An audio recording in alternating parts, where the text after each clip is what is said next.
Now, I've done something I've never ever done before on a cruise. I have packed for a 1-week cruise in a tiny suitcase. I've bought just a carry-on suitcase that you normally are able to take on a plane and store in the overhead lockers. It's really small, and I've packed everything for a week in there. Now, there's such a thing as the Sudoku packing method, and it's gone viral. Like, loads of people are doing it, where they take 3 tops, 3 layers and 3 bottoms, and then match them all together, and you're supposed to get like 27 outfits or something, and you can wear like loads of different outfits for a week. But the problem is, when you're on a cruise, you have to take into account things like formal night and, just dressing up a bit more. Plus, when you go out on a day in a port, you might need to take a waterproof or your walking boots. So I just thought packing for a cruise is a little bit different to packing for just a trip to, say, Spain or Italy. So I have made my own method, and I'm going to see this week if it works. I'm a little bit worried because you can see here is Giles's suitcase and here's my suitcase. And Giles has packed all his things in that big suitcase and all mine are in the little one. Now, there are a few reasons that I've done this. We own 3 suitcases. I know, it's hard to believe, isn't it? We've got a big one, a medium one and a small one. Now, Giles has had the big one. Our daughter, who is across from New Zealand at the moment, she bagged the medium one because she's at her friend's wedding this weekend. By the way, congratulations, Jack and Molly. And so she used the medium-sized suitcase to pack all her things in. So I was left with the little tiny one. And I know we could have shared the space, but I sort of felt I wanted to set myself a challenge and see, can I pack for a whole week in such a small suitcase? Now, this week, I'm going to show you what I wear every day and every evening to see if it's doable. I don't know whether I'm going to run out of clothes. I don't know whether I'm going to be visiting the laundrette. I don't know whether I'm going to be thinking, why on earth did I do this? I might even have to borrow some of Giles's clothes. I'm just glad the case has appeared at the cabin. It's 6 o'clock. It's taken till 6 to come. But at least it's come. Else I'd be thinking, what would I do? I'd have to buy some clothes, wouldn't I? So here's all the things that I've packed. And as I say, I've packed for all weathers. Oh, this is something interesting I'm going to tell you about on formal night. Guess what's in the box? That's something interesting. So yes, here's all my things. I'm now going to unpack, and you can see if you think there's enough variety that you can take in such a small case. Because something else that got me thinking about taking less luggage was on my last cruise, when we disembarked, there were a couple of old people. They were probably in their 80s, and they'd got 3 really big suitcases, and they were at Southampton, and they were really struggling with their suitcases.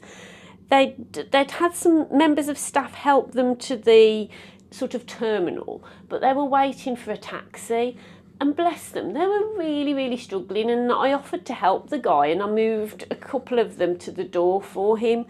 But it got me thinking, that do you really need to take loads and loads of luggage on a cruise? It's an interesting question, isn't it? Because when we were getting on the ship earlier today, I was looking at what other people were taking, and they were taking lots and lots of suitcases, big suitcases. And don't get me wrong, I've got no problem with that. You take as much as you want. But it did make me think, it's just great if you can just take less, isn't it? For one, less washing when you get back home. And these cabins are really small on Iona. I'll pop the metric size up for you now so you can see how big they are, and I'll pop how much the sort of industry average is as well. So they're smaller, there's much less storage space. So that was another thing. I just thought, there's not going to be much space for me to store any of this stuff, so I'll take the least amount as possible. I mean, Giles, he still took loads. Like I say, took camping gear in his suitcase. I don't know what he thinks he's doing. I'm going to now unpack and see if all my things fit into the cabin okay, and we'll go from there.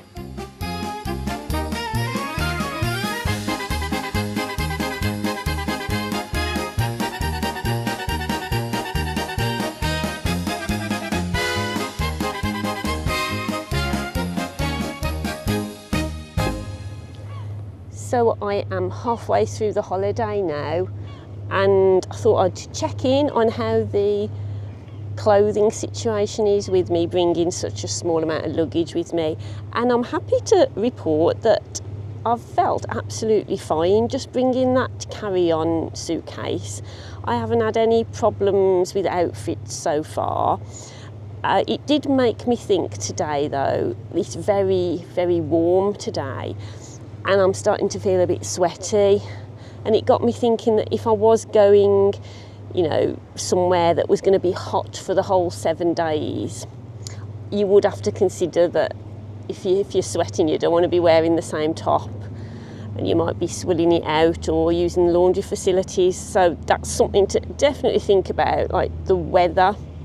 And then another thing I was thinking was, if I get sun cream over my linen shirt, it's just going to show, and that's something else to consider if you've only got a certain amount of clothes. If you get sun cream down them, or tomato sauce or pasta sauce, you might struggle to even get those sort of stains out with a bar of soap. You might need your Ariel in your washing machine. So there are things to consider. Another thing that I've thought about whilst doing it is, if I was in Norway, I'd have needed much thicker layers. And again, once you start talking about jumpers, you're not going to fit that amount of things in a travel-on suitcase. You need a bigger suitcase. So there are lots of factors to think about if you are going to travel light and just bring a carry-on suitcase. But it is definitely doable. And I think moving forward, depending on the sort of cruise I'm doing, I am now going to try and travel as lightly as possible, because it's just less washing when you get back. I've been able to store the things in the cabin quite easily. And as I said at the beginning of the video, that cabin is small. Even just taking the small suitcase, I've only just managed to fit things in. If you got 2 big suitcases and some carry-ons, I do think you'd struggle to store everything in the cabins on Iona, because the storage isn't massive. It's adequate for a week, but it's not like some of the older ships where there's a lot more storage. So bear all these things in mind. But if you fancy doing it, let us know how you pack. If you've got any great tips for packing and for taking less, because I'm always up for hearing about it and trying new things. But I will feed back to you at the end of the cruise now and see how I get on for the second half of my holiday. So we're on day 6 now, nearly the end of our holiday, and I thought I'd share with you sort of what's happened with the luggage. So here are all the clothes that I still have never worn, and I probably won't even wear them. So even though I didn't pack much, I've still got a coat, 1, 2, 3, 4 tops that I didn't use, a pair of shorts and my swimming costume. So that's quite a lot of clothes that I didn't really need to bring. So I definitely do think it's possible to pack for a 1-week cruise with a carry-on bag. Another reason that I'm really, really glad I've bought that carry-on bag is because of this. This is the getting ready to disembark letter that we had this morning, and it tells you what time you're going to be let off the ship. Basically, you've got 2 options to disembark. You can either do it completely yourself and carry all your own luggage off, or you can put your luggage outside your room anytime from 2 p.m. tomorrow up until when you go to bed, and they will put it down on the port for you. The problem is you get designated a time that you can leave the ship. You've got to be out of your cabin for 8 a.m. and the time that we have been told to meet is 9:45. So that's almost 2 hours after we've been asked to leave our cabin. Now, we just thought that that was really, really late, and we just don't want to hang around that long. So because I have bought that little carry-on suitcase, we are going to disembark ourselves. Now, it tells you also on here when breakfast is available. Breakfast is available on the day you leave between 6 and 9 at the Horizon Buffet, between 6:30 and 9 at the Keys, and 7 till 9 at the main dining room restaurants. We are planning to go and vacate our room at about 6:20 in the morning and get a lift down to deck 8.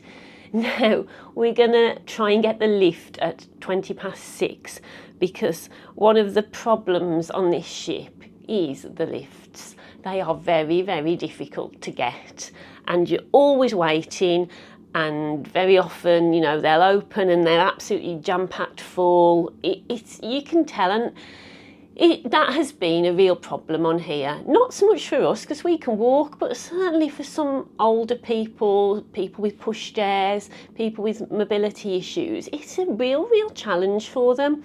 So we thought if we can get in a lift as early as possible with the big suitcases and at least get down to deck 8 where the Keys is, even if we have to carry the big heavy suitcase down 2 flights of stairs, that's not too bad because we are on deck 15 at the moment, and there's absolutely no way we can carry a big suitcase down to deck 6 where you disembark. No way at all. So that was the only option really that we thought we could do. So that was another really good reason that I didn't even think about when I only packed my little case, because it means that, Giles can carry the big one on his own and I can very easily manage my little one. So I'm so pleased I've done that.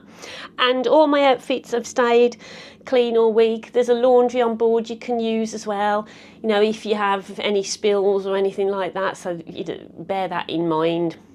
There's an iron you can use. So yeah, it's really taught me a lesson, this trip has, to not worry about packing loads and loads of unnecessary things. And I know that's not for everybody, it may not be for you, but if you are someone who does think, perhaps I do overpack, just have a think about it. Perhaps you might pack lighter next time.